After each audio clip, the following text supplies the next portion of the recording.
আল্লাহ আল্লাহ আল্লাহ আল্লাহ আল্লাহ লা ইলাহা ইল্লাল্লাহ মুহাম্মাদুর রাসূলুল্লাহ সাল্লাল্লাহু আলাইহি ওয়াসাল্লাম। আলহামদুলিল্লাহ, আল্লাহ পাক রব্বুল আলামিনের দরবারে লাখ কোটি শুকর ও সুজুদ যে মহান দয়াময় রব্বুল আলামিন আপনি আমাদেরকে বড় গুরুত্বপূর্ণ বরকতময় এক রাতের মধ্যে আল্লাহ পাক রব্বুল আলামিন জামাতের সহিত সালাতুল ইশা আদায় করে সারিবদ্ধভাবে আল্লাহ তাআলার পৃথিবীর মধ্যে সর্বোত্তম ঘর তথা মসজিদে আল্লাহ পাক রব্বুল আলামিন বসার সুযোগ করে দিয়েছেন। পাশাপাশি এই রাত্রে আমল করার জন্য আল্লাহ পাক রব্বুল আলামিন ব্যবস্থা করে দিয়েছেন।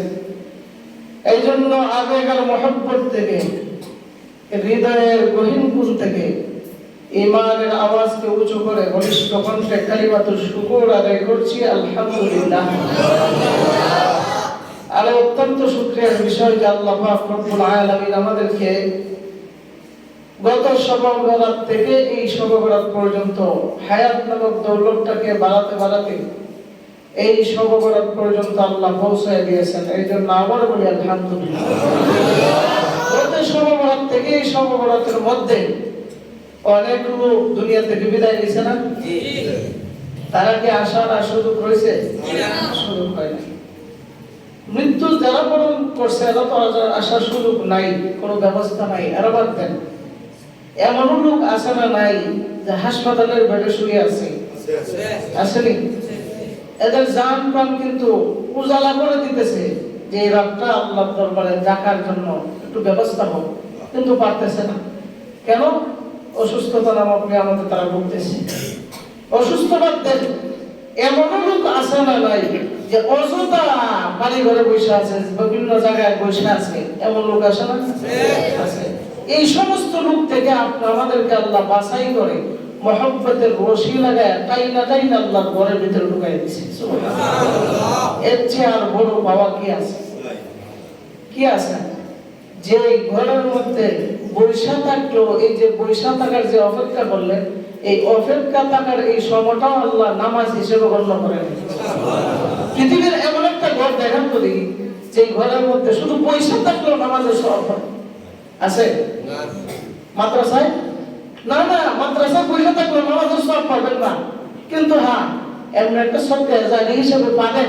কিন্তু মসজিদের মধ্যে আপনি যতক্ষণ বসে থাকবেন নামাজ হিসেবে আপনার আমলনামায় গণ্য হবে। কারণ মসজিদের সময় লাগানো সবার মধ্যে জুটে না।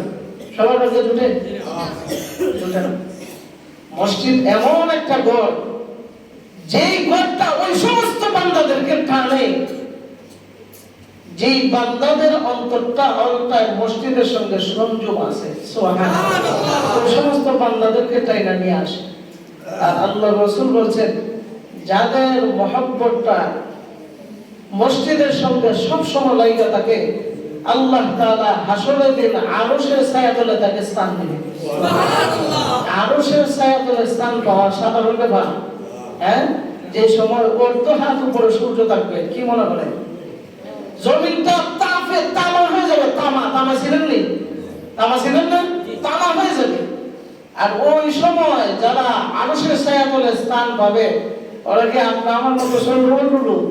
হ্যাঁ, যাদের জীবনটা 24 ঘন্টা মসজিদের সঙ্গে সংযোগ রাখার কারণে আল্লাহ পাক রব্বুল আলামিন তাদের ইজ্জত সম্মান এত বাড়িয়ে দিবেন। আগেই বলেন সুবহানাল্লাহ। কিয়ামতের ময়দানে সমস্ত মানুষগুলো উলঙ্গ অবস্থায় দাঁড়ায় থাকবে। ওই সময় বান্দাকে আল্লাহ পাক রব্বুল আলামিন তার আরশের ছায়াতলে ছায়া দান করবেন। সুবহানাল্লাহ। কত সুন্দর একটা ছায়া আল্লাহ দিয়ে দিবেন। এই ছায়ার ভিতরে যে ঢুকবে এর ভাগ্য ভালো না খারাপ? তো আমরা আল্লাহর আরশের ছায়াতলে ঢুকতে রাজি আছি? তার মহব্বত কিসের লগে লাগাই লাগবে? মসজিদের সাথে লাগাই লাগবে নি? না মসজিদের সাইডে তো এরকম গান বাজায়? হ্যাঁ, মসজিদের সাথে মহব্বত লাগানো লাগবে। তো আজকে যে রাতটা অতিবাহিত হইতেছে, এই রাতটা অনেক গুরুত্বপূর্ণ রাত। এই রাতটা গুরুত্বপূর্ণ কেমনে? আল্লাহ রাসূল হাদিসের মধ্যে বলেন যে আল্লাহ তাআলা আমাদেরকে কি সুন্দর দাওয়াত দিতেছেন। আল্লাহ রাসূল বলেন, ইদা কানাত লাইলাতুন নিসফি মিন শাবান ফাকুমু লাইলাহা ওয়া সুমু ইয়াওমাহা। যে শাবানের 15 শাবানের রাত্রে যেটা আমরা শবে বরাত বলেছি, এই রাত্রিতে তোমরা কিয়ামুল লাইল অর্থাৎ রাত্রে দাঁড়ায় দাঁড়ায় নামাজ আদায় করো, সুবহানাল্লাহ, এবং রাত্রি জাগরণ করে ইবাদত করবা, এবং তোমরা ওই দিন সেহরি খায়া পরের দিন রোজা রাখবা, সুবহানাল্লাহ। তো রোজা রাখার নিয়ত আছে না সবার? ইনশাআল্লাহ বলেন ইনশাআল্লাহ। জীবনে তো খাইতে খাইতে খাইতে কাল ভোরের হাজার যাইতেছি কি আমরা। তো একটা দিন রোজা রাখেন আল্লাহকে রাজি খুশি করাতে, কালকে রোজা রাখেন, আজকে সেহরি খায়া রাজি আছেন তো ইনশাআল্লাহ। তো তোমরা রাত্রে বেলা রাত্রি জাগরণ করো এবং রাত্রে দাঁড়ায় দাঁড়ায় আল্লাহর কুদরতি কদমে সিজদা দাও, তেলাওয়াত করো, ইবাদত করো এবং রোজা রাখো। এরপর আল্লাহ বলেন কেন রোজা রাখবা, কেন ইবাদত করবা জানো? তো আমি আল্লাহ তোমাদেরকে কি মেসেজ দিতেছি শুনো। ফাইনাল্লাহ তাআলা ইয়ানজিলু ফিহা লিগুরুবিশ শামসি ইলাস সামা, সুবহানাল্লাহ বলেন, ইলাস সামাইদ দুনিয়া। যে সূর্য যখন অস্ত যায়, অস্ত যাওয়ার সাথে সাথে আল্লাহ তাআলা আসমান থেকে নেমে আসেন বান্দার কথা শোনার জন্য, সুবহানাল্লাহ। অর্থাৎ আজকে সূর্যাস্তের সাথে সাথে আল্লাহ তাআলা নিচের আসমানে নেমে গেছেন, সুবহানাল্লাহ। দুনিয়াতে আয়েশা আমাদেরকে ডাকতেছেন, কি ডাকতেছেন? আল্লাহর রাসূল বলেন, ফায়াকুলু আলা মিন মুস্তাগফিরিন ফাআগফির লাহ। এর বান্দা কার গুনাহ পাহাড় জমা হয়ে আছে, কার গুনাহ করতে করতে জিন্দেগি বরবাদ করে ফেলেছ রে বান্দা, তোকে আমি গুনাহ হিসেবে রাতটা দিলাম রে বান্দা। তুই কার প্রেমে মজে আসছিস রে বান্দা, কার প্রেমে মজে আসছিস? দুনিয়ার প্রেমে তুই মজে আসছিস। এই দুনিয়া তো তোকে একদিন লাথি মারবে। দুনিয়ার প্রেমে পড়িস না, দুনিয়ার প্রেমে পড়িস না। আয় রে বান্দা, তোর গুনাহ মাফ করাইতে চা, আয় তুই আমার কাছে ডাক, আমার কাছে ডাক। আমি আল্লাহ তোর সূর্যাস্তর সাথে সাথে আসমানের নিচের আসমানে নেমে আসছি রে বান্দা তোকে মাফ করার জন্য। আলা বিন মুস্তাগফিরিন ফাগফির লাহ, আমার কাছে ক্ষমা চা, আমি আল্লাহ তোকে মাফ করে দেব, সুবহানাল্লাহ।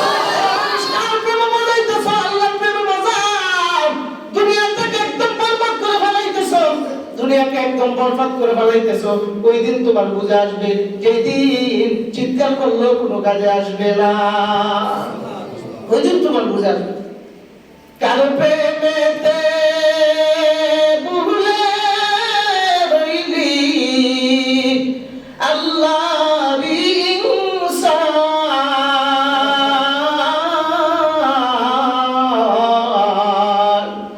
না মানলি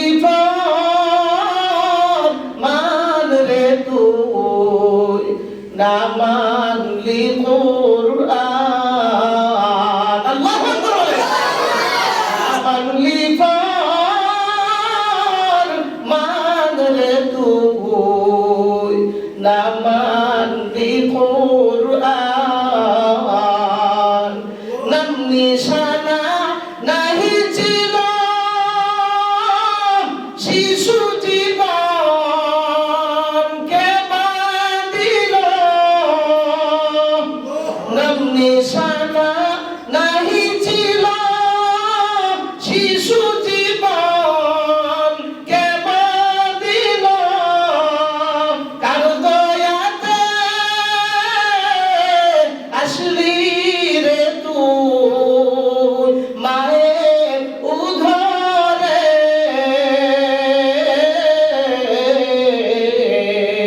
না মানলি ফরমান রে তুই, না মানলি কুরআন। ঠিক না বেটি? শিশু ছিলি জওয়ান হইলি, নানা ভাবে স্বাদ মিটাইলি। শিশু ছিলি জওয়ান হইলি, নানা ভাবে স্বাদ মিটাইলি। আল্লাহ রাসূল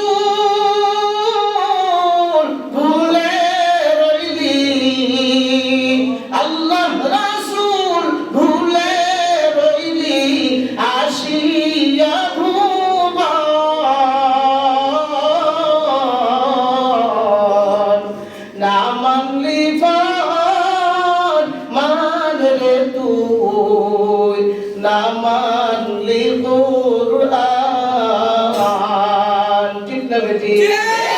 আল্লাহ তাআলা আমাদেরকে মেসেজ দিতেছেন, আলা মিন মুস্তাগফিরিন ফাগফিরনা। এরা বান্দা কার গুনাহ হইছে পাহাড় পরিমাণ, আয় রে বান্দা আয়। আরে আমি আল্লাহ তো সূর্যাস্তর সাথে সাথে আমি নিচের আসমানে চলে আসছি রে বান্দা, আয় আর কিছু হটিস না, গুনাহ হিসেবে পাইছো রে বান্দা। এই সুযোগ সব সময় মিলে না। গত বছর যাদের এই সুযোগ মিলছিল, এই বছর তাদের সুযোগ মিলেই নাই। সাধারণত এত দূর যাওয়ার দরকার নাই। এই যে আমার বোনের পাশে কবরস্থান, এইখানের মধ্যে দুইজন ব্যক্তি শায়িত আছেন, জনাব সালেহ সাহেবের আব্বা আম্মা সাহেব, এই যে মারা গেছে না, মারা গেছে নি? গত সভাপতি তো তারা ছিল কি ছিল না? ছিল। এই সভাপতি আছে এক বছরের ভিতরে দুইজন উদাও। আপনি আমি এক ঘন্টার ভিতরে উদাও হইতে পারি কি পারি না? আল্লাহর মেসেজ গ্রহণ করো। আল্লাহ বলেন বান্দা গুনাহ করছিস, আর দেরি করিস না রে বান্দা। শবে বরাতের রাতে লাইলাতুন নিসফি মিন শাবানে চলে আসো, আর দেরি করিও না। মসজিদের কর্নারে বসিয়ে গিয়ে কান্দাতে আমি আল্লাহ তোর সমস্ত গুনাহ মাফ করে দেব। সুবহানাল্লাহ। গুনাহ মাফ করার ইচ্ছা আছে নি? আছে। এরপরে মেসেজ আল্লাহ দিতেছেন, আলা মুস্তারজিকিন ফারজুকালা। মানুষের মধ্যে রিজিকের অভাব আছে না নাই? আছে। সবাই ভালো হইতে পারে, সবাই শান্তিতে চলতে পারে, সবাই ডেইলি 1000 টাকা রুজি করতে পারে? পারে না। রিজিকের অভাব আছে। এইজন্য আল্লাহ মেসেজ দিতেছেন, এর বান্দা আলা মুস্তারজিকিন ফারজুকাহু। এর বান্দা দেরি করো না, আয় কার রিজিকের অভাব, কার ঘরের মধ্যে অভাব, বান্দা চিন্তা করিস না। রে বান্দা আমি নিচের আসমানে নেমে আসছি তোকে দেব রিজিক, চা আমি আল্লাহ সমস্ত অভাব তুমি আল্লাহ দূর করে দেব। সুবহানাল্লাহ। এরপর আরো মেসেজ দিতেছেন, আলা মুবতালান ফাউআফিয়া। আল্লাহ তাআলা বলেন, এর বান্দা এখনো তুই দেরি করতেছ। এর বান্দা কালকে বিপদগ্রস্ত আছো, কে কোন জায়গার মধ্যে অবস্থান করতেছো, কোন অবস্থায় আছো, কোন বিপদে আছো, আয় রে বান্দা আয়। বিপদগ্রস্ত হইছো, মন ভাঙার কোনো কারণ নাই। বিপদ আমি আল্লাহ তোকে দেই দুইটা মাধ্যম, একটা হলো নেককারদেরকে বিপদ দিয়া আমি আল্লাহ পরীক্ষা করি, আর বদকারদেরকে বিপদ দিয়া আমি আল্লাহ শাস্তি দেই। সুবহানাল্লাহ। ওই যে আরেকদিন বলছিলাম না, খালাকনাকুম আজওয়াজা। প্রত্যেকটা জিনিস আল্লাহ এটা জোড়ায় বুঝলাম না। ওই ইয়ারটা বললাম না, ওয়াজ তো খানাটা শুনেন না, সব ফেলে ভিতরে হয়ে যাবে, বাতার সাথে সব খায় না। প্রত্যেকটা জিনিস আল্লাহ জোড়ায় ফিট করছে। নেককার বদকার, নেককার জান্নাত অথবা জান্নাত জাহান্নাম, নেগেটিভ পজিটিভ, অর্থাৎ একে অপরের একসাথে জোড়া হিসেবে আল্লাহ সব সৃষ্টি করছে। সুবহানাল্লাহ।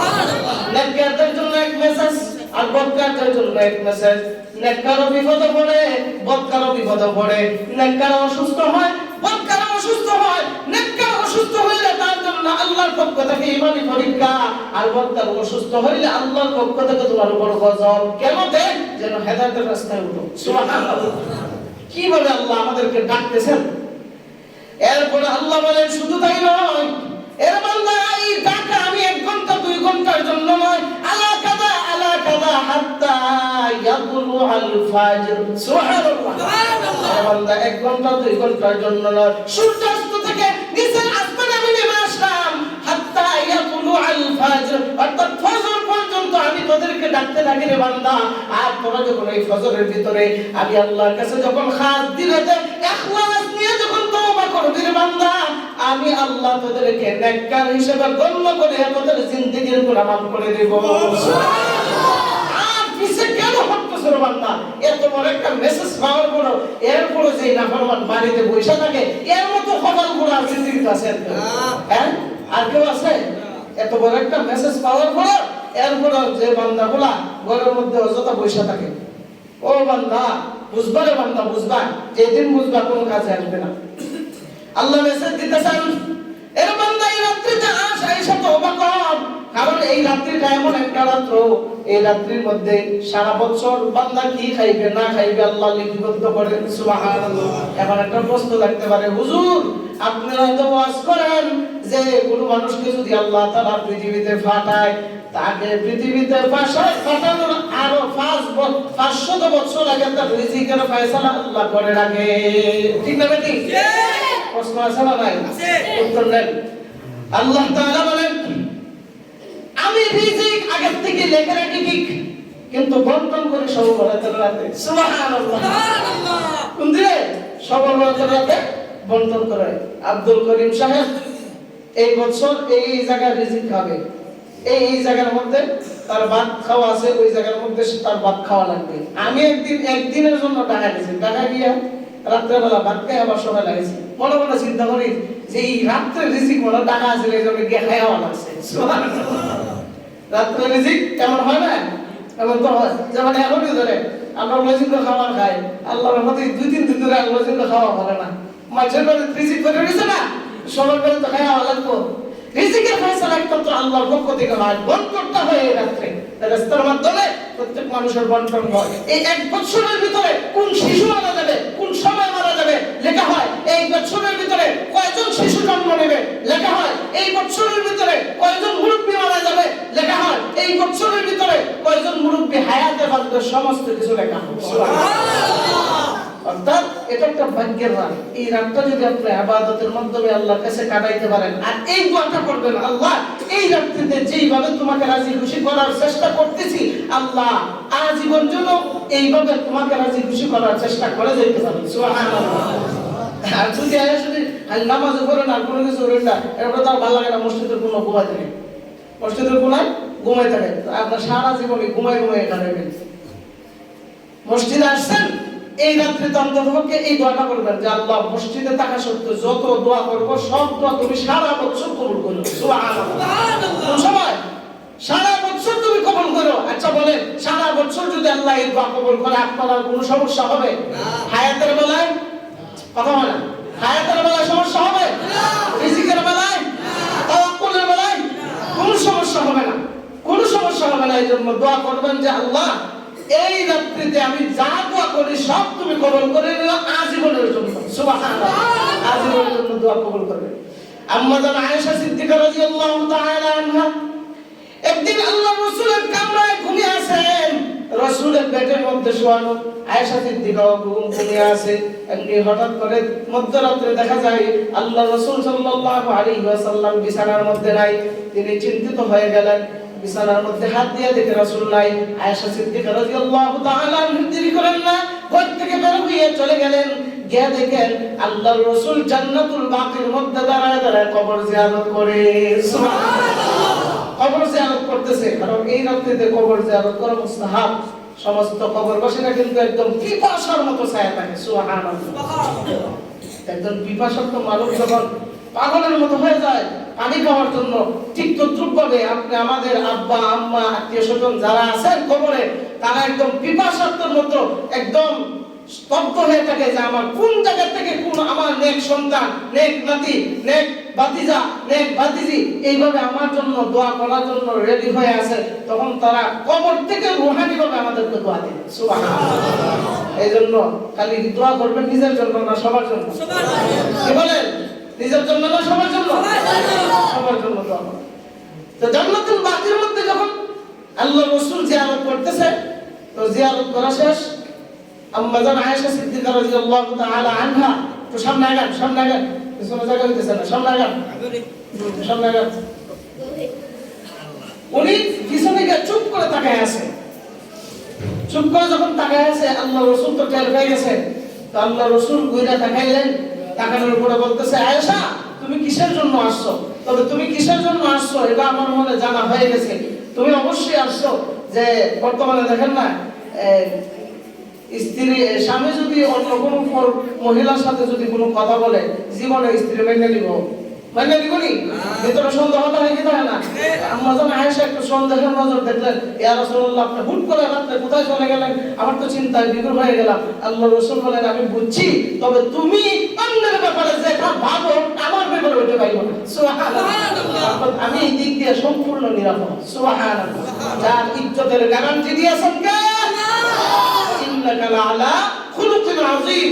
সম্পূর্ণ ইজ্জতের গ্যারান্টি স্বয়ং আল্লাহ পাক রব্বুল আলামিন দিয়েছেন যে আপনাকে আমি উত্তম চরিত্রের অধিকারী বানাইছি। সুবহানাল্লাহ। যার চরিত্রের মধ্যে কোনো কি নাই, গ্যারান্টি কি নাই, সন্দেহ নাই যে উনি এই কাজ করে, এই কাজ করে। নাস্তিকের বাচ্চারা এই যে মাঝে মাঝে আম্মা জান আয়েশাকে নিয়ে আল্লাহ রাসূলকে নিয়ে যে মন্তব্য করে, এগুলো ফাও, এগুলো কোনো ভিত্তি নাই।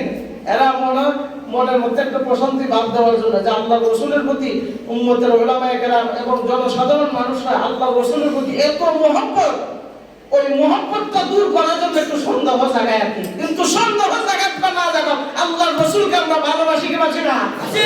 নিজের জান প্রাণ দিয়ে ভালোবাসতে হবে। লা ইউমিনু আহাদুকুম হাত্তা আকুনা আহাব্বা ইলাইহি মিন ওয়ালিদিহি ওয়া ওয়ালাদিহি ওয়ান নাসি আজমাইন। ততক্ষণ পর্যন্ত মুমিন হইতে পারবে না যতক্ষণ পর্যন্ত নিজের ছেলে, নিজের মেয়ে, নিজের পুত্র, নিজের স্ত্রী, নিজের মা বাবা যা কিছু আছে পরিবার পরিজন আপন জন থেকে আল্লাহর রাসূলকে তার চেয়ে বেশি ভালো না বাসবে ততক্ষণ তুমি মুমিন হইতে পারবে না। কি মনে করেন এমনি খালি ফাল্লাই লইবনি না, ভালোবাসলে ভেতর থেকে ভালোবাসতে হবে, উপরে উপরে ভালোবাসতে হবে না। যাই হোক বলতেছিলাম, তো আয়েশা রাদিয়াল্লাহু তাআলা আনহা উনি যখন দাঁড়ায় আছেন তখন বলতেছেন যে তুমি অন্যের ব্যাপারে যা ভাবতেছো আমার ব্যাপারে তা পাইবে না। ও আয়েশা, এই রাতটা কি তুমি জানো যে এই রাতটার মধ্যে আমি জান্নাতুল বাকির মধ্যে আসছি কবর জিয়ারত করার জন্য? আল্লাহ রাসূল এই কথা বলার পর আয়েশা সিদ্দিকা বলেন, ইয়া রাসূলুল্লাহ, ইয়া হাবিবাল্লাহ, আল্লাহু আ'লামু ওয়া রাসূলু, আল্লাহ এবং তার রাসূল ভালোই জানে, আমি কিছু জানি না। এমনি আল্লাহর রাসূল বলতেছেন এই রাতটা হলো লাইলাতুন নিসফি মিন শাবান। এই 15তম রাত্রি, শাবানের 15তম রাত্রিতে কোন বান্দা যদি ইখলাস নিয়া, খলুসিয়ত নিয়া, খালিস দিলে যদি আল্লাহর দরবারে তওবা করে আল্লাহ মাফ করে দেন। সুবহানাল্লাহ। শুধু তাই না, বান্দা যা চাইবে আল্লাহ তাই দেন। সুবহানাল্লাহ। এই জন্য আমরা চাইতে কি কমতি করব? আল্লাহ আমরা তো দিতে কমতি করে না, তো আমরা চাইতে বহিরাবি কেন? চান যা ইচ্ছা চান, বলে আল্লাহ আমার বিশাল অট্টালিকার মালিক বানায় দেন, টিনের ঘরের মালিক তো আল্লাহ বানাইবো, বানাইবো কি বানাইবো না? কোন মানুষ বর্ষা আছে, বর্ষা আছে বলে হুজুর আমরা তো আশেপাশে দেখি কি সরকারি ঘরে যারা আছে এরা তো ঘর নাই, কে বলছে ঘর নাই? সরকারি ঘর দিছে না? ঘর আছে কিনা? আছে না? আছে। কোন মানুষকে আল্লাহ না খায়া মারে না, না খাওয়া মারে না।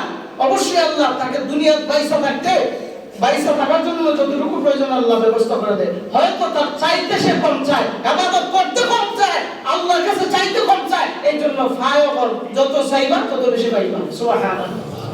তো এই রাত্রির মধ্যে আল্লাহ তাআলা আমাদেরকে মেসেজ দিতেছেন, ও বান্দা যে যত বেশি চাও আমি আল্লাহ তত বেশি দিব।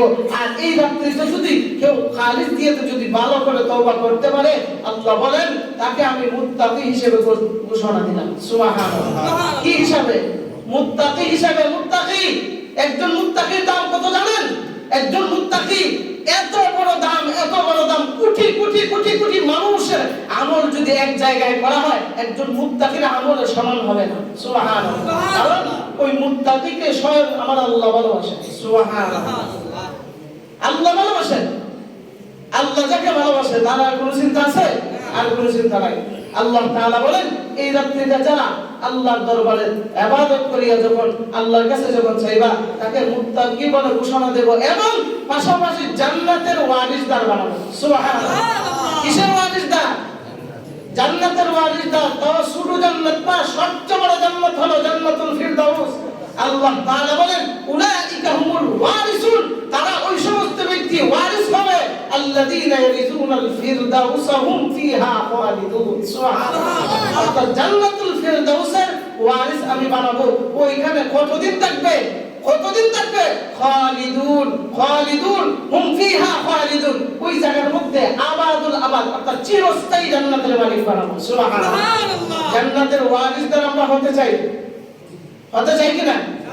কথা হয় না, সবার নিয়ত এই মন্ত্র বলতে যায়। আরে জান্নাত চাই না আমরা? চাই। কথা হয় না গেলে জান্নাতের ওয়ারিসদার আমরা হতে চাই, চাই তো ইনশাআল্লাহ। জান্নাতের ওয়ারিসদার যদি হইতে চান তো আল্লাহ পাক রব্বুল আলামিন বলেন তিনটা শর্ত লাগবে। কয়টা শর্ত? তিনটা। জোরে বলেন। তিনটা। তিনটা শর্ত লাগবে যদি কেউ জান্নাতের ওয়ারিসদার হইতে চায়। আল্লাহ তাআলা বলেন এই তিনটা শর্তের মাধ্যমে আল্লাহ পাক রব্বুল আলামিন জান্নাতের ওয়ারিসদার বানাবেন। তাও শুধু জান্নাত নয়, জান্নাতুল ফিরদাউসের ওয়ারিসদার হবে। সুবহানাল্লাহ। ওয়ারিসদার কাকে বলা হয়? বলেন তো ওয়ারিসদার কাকে বলা হয়? যদি কোনো মানুষ মারা যায়, মারা যাওয়ার পর তার ছেলে সন্তান যারা দুনিয়ার মধ্যে থাকে তাদেরকে ওয়ারিসদার বলা হয় কি হয় না? ওয়ারিসদার হয়। জান্নাতের মধ্যে ওই রকম ওয়ারিসদার রয়েছে। দুনিয়ার মধ্যে যারা ওয়ারিসদার হয়, বাবা মারা গেলে তাদের ছেলে সম্পদ ভাগ করে নেই কি দেয় না? নেই কি দেয় না? নেয়। তারাও ওয়ারিসদার, তবে পার্থক্য আছে। দুনিয়ার ওয়ারিসদার যারা আছে এদের মধ্যে ভেজাল আছে না নাই? জান্নাতের ওয়ারিসদারের মধ্যে কোনো ভেজাল নাই। সুবহানাল্লাহ।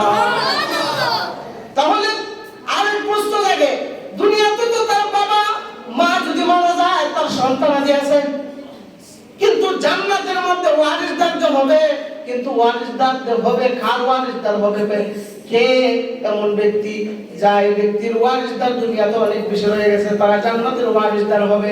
আল্লাহ তাআলা বলেন, বান্দা চিন্তা করার কোনো কারণ নাই, জান্নাতের মধ্যে তোমার একজন আব্বা আছে। সুবহানাল্লাহ। এই আব্বার নাম কি বলেন তো দেখি? দেখি এই ইব্রাহিম না, জাতির বার্তা ইব্রাহিম না, কে? আদম আলাইহিস সালাতু ওয়াস সালাম। এই আদমের সন্তান, বাবার নাম ছিল না, কে? জোরে বলেন। আমাদের আব্বার নাম কে? আরে ইলা আসল আব্বা না, এটা তো আপনার দুনিয়া সীমিত সময় একটু আব্বা আব্বা ডাকবার লিগে আপনারা পানি গজুরা দিবার লিগে আল্লাহ ব্যবস্থা করে দিয়েছে। আসল আব্বা কে? আদম আলাইহিস সালাতু ওয়াস সালাম। কে? আদম আলাইহিস সালাতু ওয়াস সালাম। আল্লাহ বলে, জান্নাতের ওয়ারিসদার যদি হতে চাও তাহলে তোমার আব্বার সন্তান তোমরা যারা আছো, তোমরা হলো আদমের সন্তান। আদম হলো জান্নাতের ওয়ারিসদার। ওই আদমের সন্তান যারা আছো তোমরা জান্নাতের মালিক হইবা। সুবহানাল্লাহ। তাহলে ওয়ারিসদারের যে মূল মালিক একজন আছে না নাই? আছে। জান্নাত জান্নাত জান্নাত কাদের বাড়ি? কাদের বাড়ি? আমাদের বাড়ি। আর হইতে পারে না। জান্নাত কাদের বাড়ি? আমরা তো জান্নাত আসলাম, জানেন না আপনারা? জানেননি? কেউ জানে না। আরে আমরা জান্নাত আসলাম, জান্নাত থেকে আল্লাহ পাক রব্বুল আলামিন দুনিয়াতে পাঠাইছে কিছু নিয়ামত ভোগ করিয়া, কিছু আল্লাহর লীলা খেলা দেখাইয়া, দেখিয়া কিছু সংগ্রহ করে আবার ওই জান্নাতে যাব। সুবহানাল্লাহ। আমাদের আসল বাড়ি কোথায়? কোথায়? এই জান্নাতে আমাদের আব্বা আছে না নাই? এর নাম কি? আল্লাহ বলে, আদমের সন্তান যদি হইতে চাও দুইটা গুণ অর্জন করা লাগবে, একটা হলো সুসন্তান আর একটা হলো কুসন্তান। একটা সুসন্তান আর একটা কুসন্তান। দুনিয়াতে সুসন্তান যারা আছে, মা বাবা তাদেরকে ভালোবাসে না? ভালোবাসেনি। আর কুসন্তানকে ভালোবাসে। দৌড়তে গুণের মধ্যে ওসি সাহেব, আমি বড় সবাই বই রাখছি, কি হইছে? এই নেন এভিডেভিট আনলাম, কি হইছে? আমার এই সন্তানকে তেজ্য পুত্র কইরা দেন। হয় কি হয় না ঘটনা? হয় কি হয় না? কেন কেন? আমার সন্তান আমার কথা শুনে না। আমার সন্তান মদ খায়, জুয়া খেলে, গাঁজা খায়, বিভিন্ন ধরনের নেশা দ্রব্য জাতীয় জিনিস ব্যবহার করে। আমি তাকে ওসিয়ত করে সে মানে না। এরপর দেখা যায় আমার সম্পদের অনেক ক্ষতি করে ফেলে। আমি আপনার কাছে আসলাম, আমার সন্তানকে এই নেন এভিডেভিট, এই মুহূর্তে তেজ্য পুত্র করে দেন। দেয় কি দেয় না? বলে না। আল্লাহ তাআলা বলেন, আদম আলাইহিস সালাতু ওয়াস সালাম জান্নাতের ওয়ারিসদার। আদম আলাইহিস সালাতু ওয়াস সালামের যে সন্তান দুনিয়াতে রয়েছে, তোমাদের মধ্যে সুসন্তান আছে, কুসন্তান আছে। তবে এটা সুসন্তান আর কুসন্তানের বাক্য নয়। আল্লাহ তাআলা বলেন, এটা হলো নেককার এবং বদকার। সুবহানাল্লাহ। নেককার এবং বদকার, অর্থাৎ নেককার সন্তানরা যারা আছে এরা হলো সুসন্তান, আর বদকার সন্তানরা কুসন্তান। মালিক হওয়ার পরও কুসন্তানরা আল্লাহর কাছে প্রশ্ন করবে, আল্লাহ নেককার সন্তানরাও বাবার সন্তান, বদকার সন্তানরাও বাবার সন্তান, অর্থাৎ মুসলমানরাও বাবার সন্তান, হিন্দু বৌদ্ধ খ্রিস্টান যা কিছু আছে সবাই কি আদম আলাইহিস সন্তান না? সবাই তো আদমের সন্তান। এখন এরা হইব যে আমরা কুসন্তান হইলাম কিভাবে, আর তারা সুসন্তান হইল কিভাবে? তখন আদম আলাইহিস সালাতু ওয়াস সালামের এই সন্তানগুলা প্রস্তাব দেওয়ার পর আগে একটা एग्जांपल বুঝাই। দুনিয়াতে একজন লোক মারা গেছে, তার একটা দোকান ছিল। এই দোকানের মধ্যে প্রায় 30 বছর সে দোকানদারি করেছে। 30 বছর দোকানদারি করার পরে তার ওয়ারিসদার যে সন্তানটা ছিল, এই সন্তানটা গিয়া বলতেছে, হঠাৎ করে তার দোকানের মধ্যে গিয়া দেখে দোকানের তালা ঝুলানো। তখন একজন মানুষ দৌড়ে আসছে, আমাদের দোকানে কে তালা দিছে? তখন বলতেছে, ওই যে একটা বাড়ি দেখা যায়, ওই বাড়ির মধ্যে যে মালিক আছে ওই মালিককে তালা দিছে। মালিককে দায়ী কাঁদছে, এটা বলতেছে, আপনি আমার বাবার দোকানে তালা দিলেন কেন? আর তালা দিছি, এটা তোমার বাবার দোকান না, এটা হলো আমার দোকান। তোমার দোকান কিভাবে? আমার বাবা তো 30 বছর যাবত এখানে বেচা কিনা করতেছে, তোমার তো কোনোদিন দেখলাম না। তখন বলতেছে, শোনো, তোমার বাবার সাথে আমার অনেকটা মহব্বতের সম্পর্ক ছিল। সম্পর্ক থাকার কারণে তোমার বাবাকে এমনি দিয়া দিছি, কোনো ভাড়া টাড়া নেই নাই, এমনি সে কি করছে? দোকানদারি করছে। ছোট্ট বাচ্চারা আস্তে আস্তে বড় হইতে হইতে 30 বছর অতিবাহিত হয়েছে, এর ভিতরে কেউ জানে না এই ভিতরে কেউ জানে না যে এটা মূল মালিক কইবে না, কেউ জানে না, কিন্তু এই ব্যক্তি শুধু জানে। এই ব্যক্তি বলল এটা মূল মালিক তোমার আব্বা না, শুধু আমি এটার মালিক। তোমার আব্বা এটা কিছুদিনের জন্য কি করছে, আমি তাকে বাধা দিয়েছিলাম, তার সাথে মহব্বত হওয়ার কারণে এই জন্য তাকে বাধা দিয়েছিলাম। তোমার সাথে আমার সুসম্পর্ক নাই, তোমার সাথে কোনো সম্পর্ক নাই, এই জন্য আমি একটা তালা দিয়ে দিছি। আমার মহব্বতের মানুষ বিদায় হয়ে গেছে, এই জন্য এটা মূল মালিক, তাই না? মূল মালিক আমি। সুবহানাল্লাহ। ঠিক তদ্রুপভাবে জান্নাতের মূল মালিক হলো আল্লাহ। সুবহানাল্লাহ। মূল মালিক আল্লাহ। কোন সন্তানরা অর্থাৎ প্রত্যেক সন্তানরা আল্লাহর কাছে বলবে আদমের সন্তানরা তো আমরা, কিন্তু এরপরে কেন আমাদেরকে জান্নাতে ঢুকান, ওয়ারিসদার বানাইতে দেন না? আল্লাহ বলবেন মূল মালিক আমি, সীমিত মালিক হলো তোমার আদম বাবা। সুবহানাল্লাহ। সীমিত সময়ের জন্য তোমার আব্বারে জান্নাতের মালিক বানাইছি। এই জন্য সুসন্তান যারা আছে এরা অটোমেটিক ঢুকতে পারবে, কুসন্তান ঢুকতে পারবে না। সুবহানাল্লাহ। তো জান্নাতের ওয়ারিসদার হতে চাই ইনশাআল্লাহ। সুসন্তান না কুসন্তানের মাধ্যমে? আরো জোরে বলেন। আমরা কার সন্তান? আমাদের আব্বার নাম কি? আমাদের বাড়ি কোথায়? মূল মালিক কে? আর সীমিত মালিক কে? আদমের ওয়ারিসদার কে? আমরা। আদমের ওয়ারিসদার আমরা। আল্লাহ তাআলা বলেন এই আদম আলাইহিস সালাতু ওয়াস সালামের সীমিত সময়ে এই জান্নাতের ওয়ারিসদার যদি তোমরা হইতে চাও, তিনটা শর্ত অর্জন করা লাগবে, তিনটা গুণ অর্জন করা লাগবে। আল্লাহ বলেন তাআল্লুক ফিল মাআল্লাহ, আমি আল্লাহর সঙ্গে সম্পর্ক করা লাগবে। সুবহানাল্লাহ। দুই নম্বর শর্ত হলো ইসলাহে নফস, তোমার কলবটাকে, তোমার নফসকে পরিশুদ্ধ করা লাগবে। তিন নম্বর হলো আদাই হুকুকুল ইবাদাহ, অর্থাৎ পাড়া প্রতিবেশী, তোমার আত্মীয়স্বজন যারা আছে তাদের যত হক তোমার উপর আছে সব হকগুলো তোমরা বিলায় দাও, জান্নাতের ওয়ারিসদার হয়ে যাইবা। সুবহানাল্লাহ। এখন আল্লাহকে প্রশ্ন করলেন আল্লাহ তিনটা গুণ আমার অর্জন করা লাগবে। এক নম্বরটা হলো তাআল্লুক ফিল মাআল্লাহ, যে আল্লাহ তোমার সাথে সম্পর্ক করব। হে আল্লাহ তোমাকে প্রশ্ন করি, আল্লাহ তোমার সাথে আমরা সম্পর্ক করব কিভাবে? সম্পর্ক কিভাবে হয়? আল্লাহ তাআলা বলেন আল্লাযীনা হুম ফি সালাতিহিম খাশিউন। সুবহানাল্লাহ। আল্লাহ বলেন বান্দা আমার সঙ্গে যদি সম্পর্ক করতে চাও দেরি করিও না।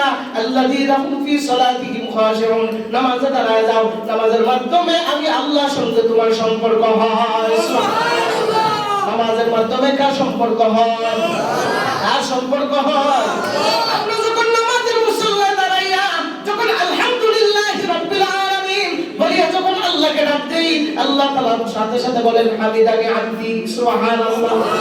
এর বান্দা তুই আমার প্রশংসা করতে আসছ, আমি আল্লাহ তোর প্রশংসা করলাম। সুবহানাল্লাহ। তাহলে আল্লাহর সঙ্গে সম্পর্ক হওয়ার মাধ্যমে একটা কি পাইলাম?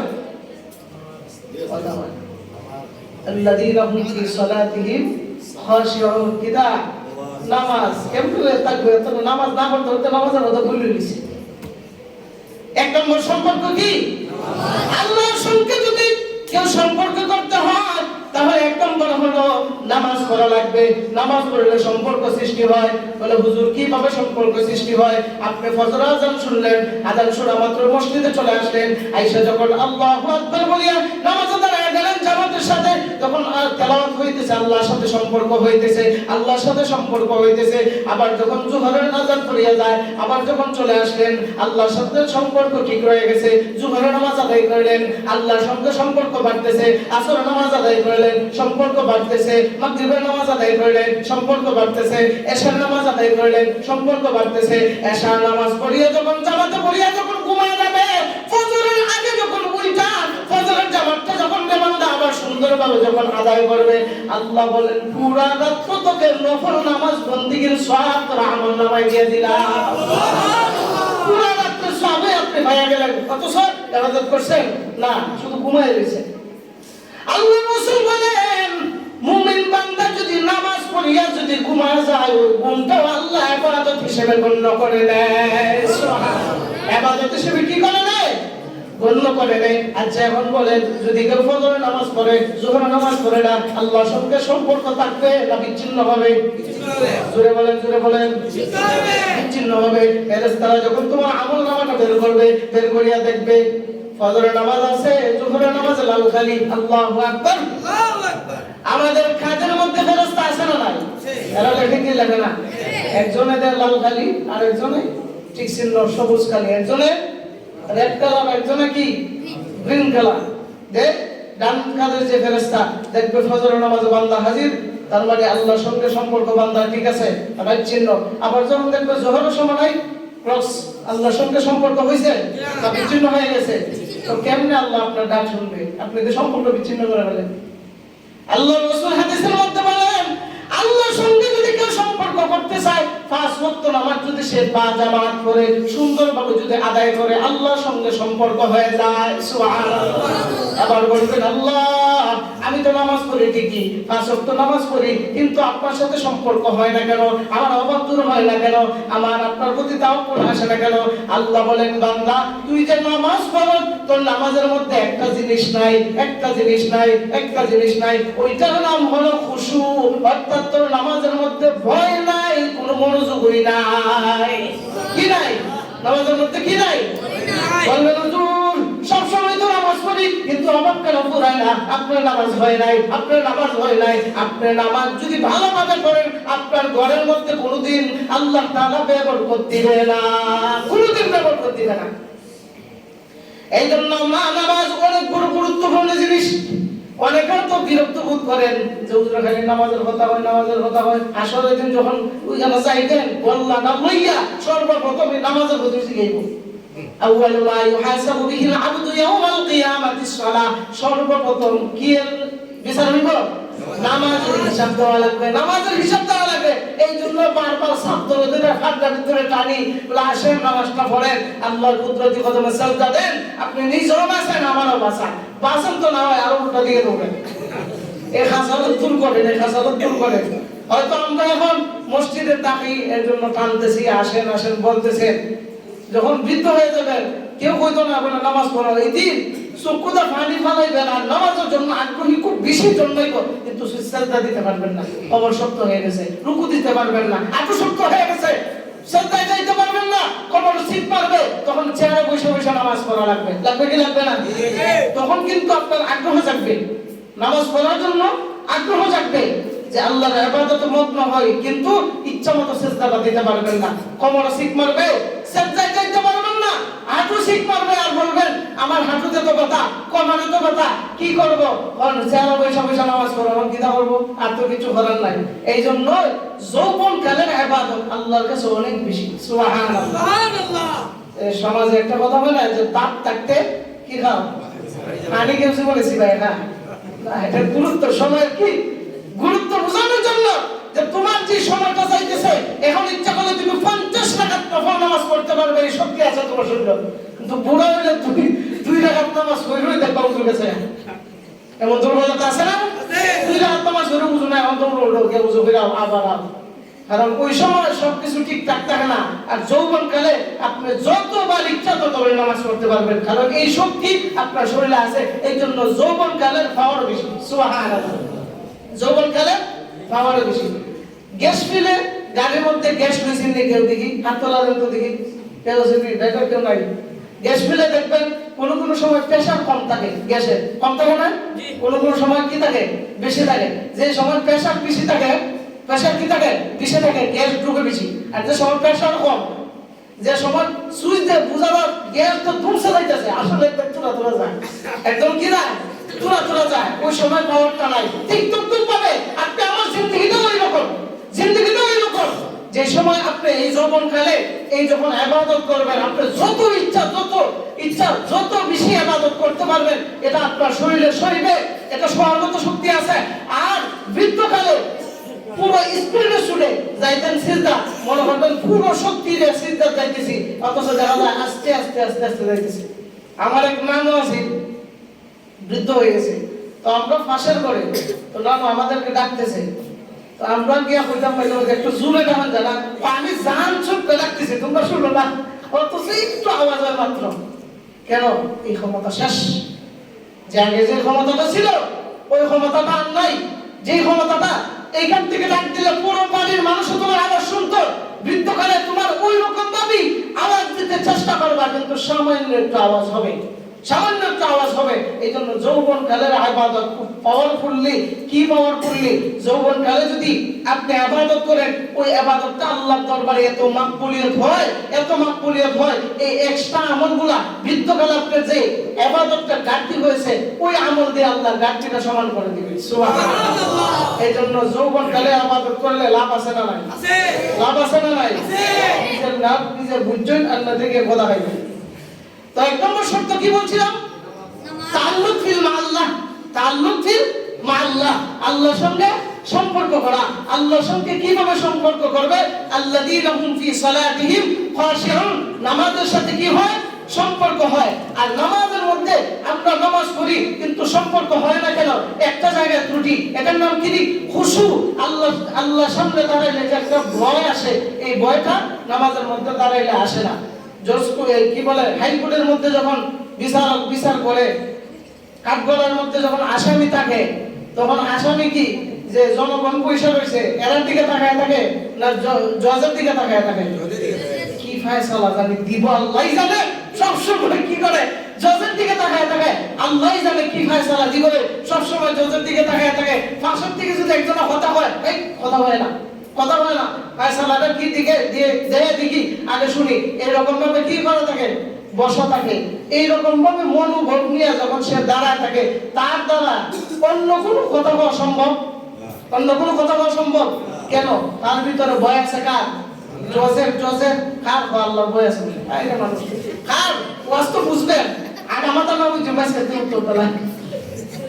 কার ভয় আছে? জজের ভয় আছে।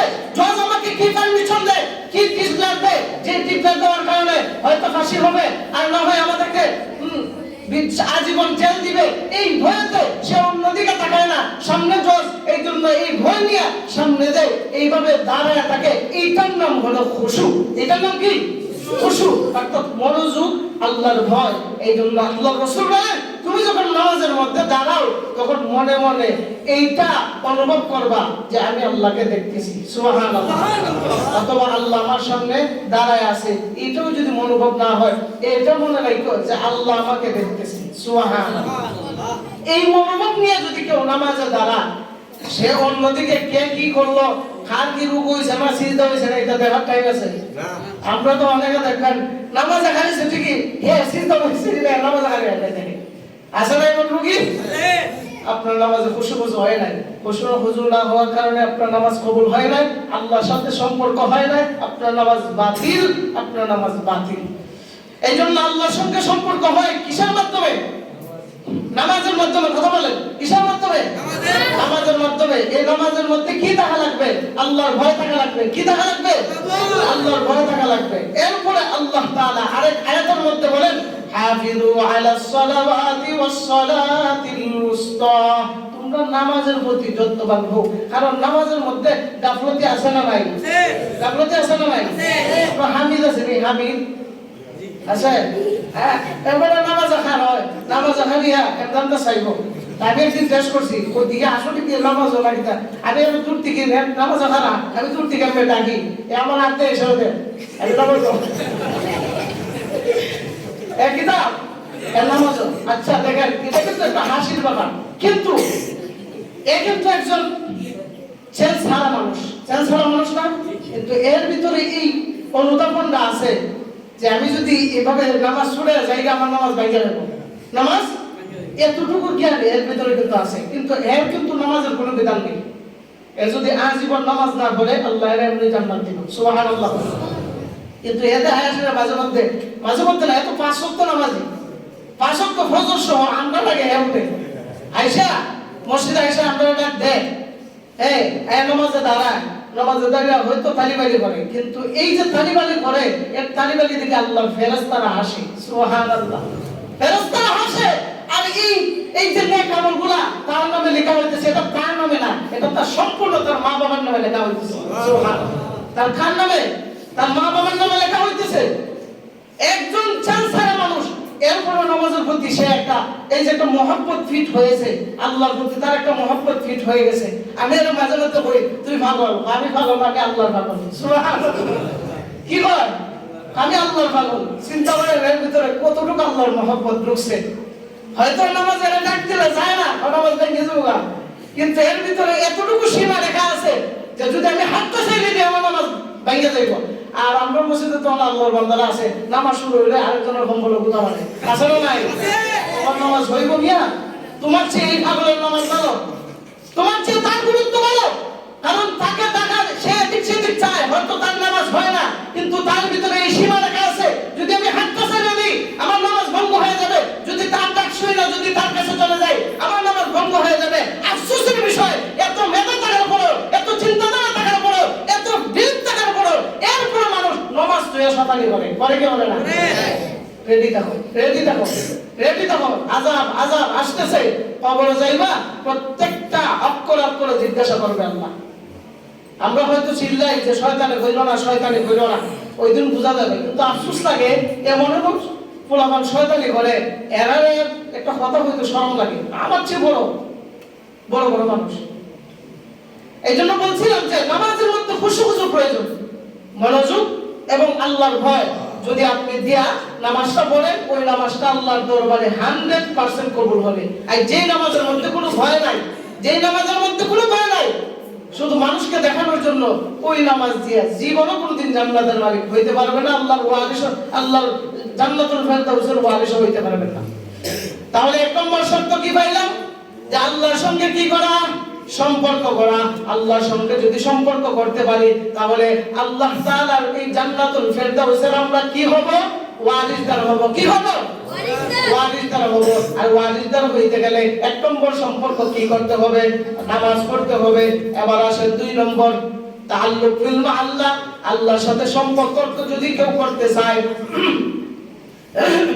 আল্লাহর সঙ্গে যদি কেউ সম্পর্ক করতে হয়, যদি কেউ করতে চায়, তাহলে আল্লাহ পাক রব্বুল আলামিন বলেন তাসবিহ, তাহলিল এবং কোরআন তেলাওয়াত যা কিছু আছে এগুলো ছাড়াই দাও, আমার আল্লাহর সঙ্গে সম্পর্ক হয়ে যাবে। সুবহানাল্লাহ। কোরআন কার কিতাব? কথা বলে না, কথা বলে না। আল্লাহ। কোরআনের মধ্যে যা আয়াত আছে, যা কিছু আছে, এগুলো কার কথা? আল্লাহ। দুনিয়ার কোন মানুষের কথা না, না না, দুনিয়ার কোন মানুষের কথা নয়। দুনিয়ার মানুষ অনেক চেষ্টা করছে এই কোরআনকে নকল করার জন্য। বর্তমানে কেউ যদি কবিতা বানায়, গজল বানায়, গান বানায়, নকল করে না? ওয়াজ নকল করে না? করে। কিন্তু আল্লাহর এমন এক মহিমান্বিত কোরআন, এটাকে নকল করার মতো কেউ আজ পর্যন্ত সাহস করে নাই। সুবহানাল্লাহ। সাহস করছিল একটা, গিয়া কি বানাইছে? সূরা ফিল রে তারা বানাইছে আল ফিল ওয়াল ফিল। কি বানাইছে? হাতি দেখছো নি? হাতি, লম্বা হাতি। এটা কোন কবিতা হইল? এটা কোন কোরআনের আয়াত হইল? বিশাল বিশাল বড় বড় বৈজ্ঞানিক দার্শনিক এক জায়গায় জড়ো হইছে। জড়ো হইয়া যখন কি করছে যে নতুন কোরআন বানাইবার লাগি বড় বড় লোক রাখছে, যখন এরা কোরআন উল্টাইয়া সবকিছু কথা শুনি না, আরো উল্টাইয়া হেদায়েত হয়ে গেছে। সুবহানাল্লাহ। এটার নাম আল্লাহর কোরআন। এই জন্য আল্লাহর সাথে যদি সম্পর্ক করতে চান তাহলে 2 নম্বর কি? কোরআন তেলাওয়াত করা। কি করা? 2 নম্বর হলো কোরআন তেলাওয়াত করা। 2 নম্বর শর্ত হলো যদি কেউ জান্নাতুল ফেরদাউসের ওয়ারিস হইতে চায়, 2 নম্বর শর্ত হলো ইসলাহে নফস, অর্থাৎ নিজের আত্মাকে, নিজের কলবকে, নিজের হৃৎপিণ্ডকে, নিজের কলবটাকে, নিজের নফসকে পরিশুদ্ধ করা লাগবে কি লাগবে না? নফস চাইতেছে মসজিদে চাই না, অন্যদিকে চলে যায়। নফসের থেকে ফিরে আসো, ফিরে এসে আল্লাহকে ভয় করো। নফসকে যদি ফিরে রাখতে পারো তাহলে আমার আল্লাহর সঙ্গে সম্পর্ক হয়ে যায়। আল্লাহর সঙ্গে সম্পর্ক হওয়া মানে জান্নাতুল ফিরদাউসের ওয়ারিসদার। জান্নাতুল ফিরদাউসের ওয়ারিসদার হওয়া মানে আল্লাহর জান্নাতের মালিক। সুবহানাল্লাহ। তাহলে 2 নম্বর কি? 2 নম্বর কি? নফসকে কি করা লাগবে? পরিশুদ্ধ করা লাগবে। নফসকে পরিশুদ্ধ করা লাগবে।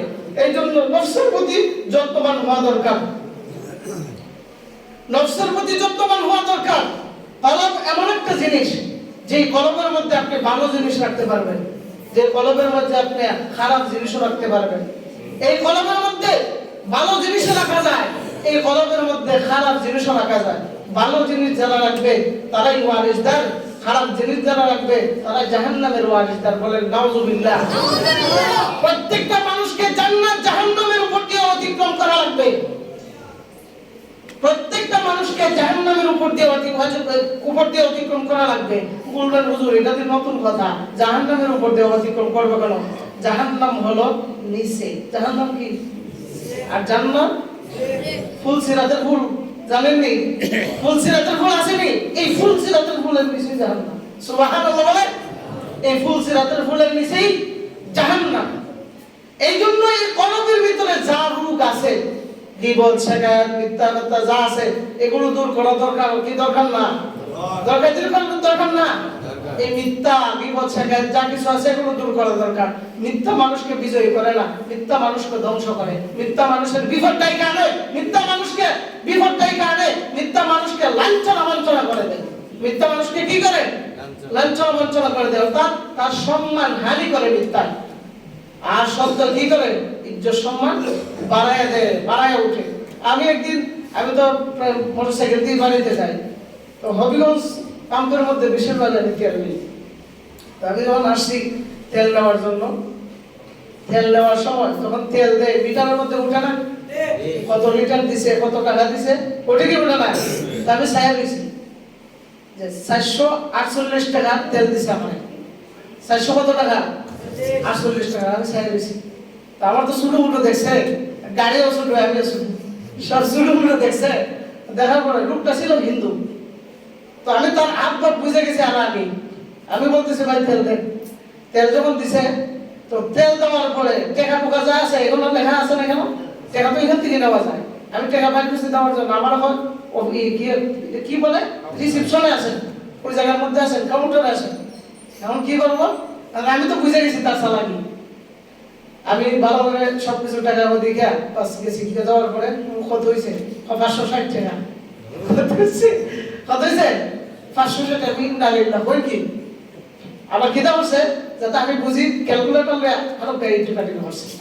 কই রেসে 560 টাকা। 560 টাকা আমি একটু দিকে আমার বলেছি কি কয়? পরে আমি বললাম ভাই 448 টাকা দাম হয়েছে। আমি নিজে দেখছি, আমি তো হয়তো সামান্য একটু পড়াশোনা জানি, এই জন্য দেখছি। আমার মতো ছোট মানুষ যদি আইলে, আপনাদের না জানি মানুষগুলো গুলাই কত টাকা নিত না। না না না ভাই, ভাইটা ভুল হয়েছে, আপনার এই প্রথম আসলে টাকানোর খেয়াল আছে না। তুমি তো টাকানোর খেয়াল আছে না, সকালবেলা উঠেই তুমি মিথ্যা মাথা শুরু করে দিলাম, তোমার সারাদিনে মিথ্যা কথা হইতে যাইবা তুমি।